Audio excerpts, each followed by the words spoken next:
ಹಾಗಾಗಿ ಟನಲ್ ರಸ್ತೆ ಯೋಜನೆಯ ವಿಚಾರಕ್ಕೆ ಸಂಬಂಧಪಟ್ಟಂತೆ ತೇಜಸ್ವಿ ಸೂರ್ಯ ಭೇಟಿಗೆ ಸಮಯವನ್ನ ಕೇಳಿದ್ರು. ಡಿಸಿಎಂ ಡಿಕೆ ಶಿವಕುಮಾರ್ ರನ್ನ ಭೇಟಿ ಆಗಬೇಕು ಅನ್ನೋದಾಗಿ.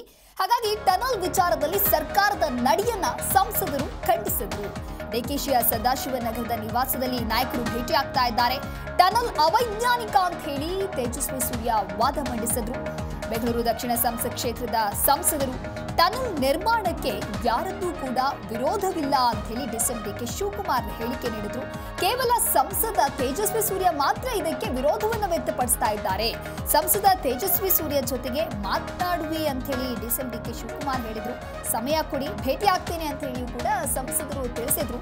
ಸುರಂಗ ರಸ್ತೆ ನಿರ್ಮಾಣಕ್ಕೆ ನಗರದ ಲಾಲ್ಬಾಗ್ನ ಜಾಗ ಕೊಡೋದಿಲ್ಲ, ಟನಲ್ ರಸ್ತೆ ಅವೈಜ್ಞಾನಿಕ ಅಂತ ಹೇಳಿ ತೇಜಸ್ವಿ ಸೂರ್ಯ ವಾದವನ್ನ ಮಂಡಿಸಿದ್ರು.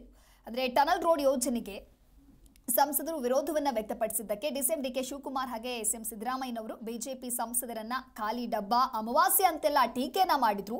ಇದಕ್ಕೆ ಪ್ರತಿಕ್ರಿಯಿಸಿರುವಂತ ಸಂಸದ ತೇಜಸ್ವಿ ಸೂರ್ಯ ಅವರು ಹಿರಿಯ ರಾಜಕಾರಣಿ, ಅನುಭವ ಇದ್ದಂಥವರು ವೈಯಕ್ತಿಕವಾಗಿ ಟೀಕೆಯನ್ನ ಮಾಡುವಂಥದ್ದು ಸರಿಯಲ್ಲ ಅಂತ ಹೇಳಿ ಮಾತಿನ ಮೂಲಕವೇ ತಿರುಗೇಟನ್ನ ಕೊಡುವಂತ ಕೆಲಸವನ್ನ ಕೂಡ ಮಾಡಿದ್ರು. ಹಾಗಾಗಿ ಡಿಸಿಎಂ ಅವರನ್ನ ಭೇಟಿ ಮಾಡೋದಕ್ಕೆ ಅವರ ಕಚೇರಿಗೆ ಸಮಯವನ್ನ ಕೇಳಿದ್ದೇನೆ.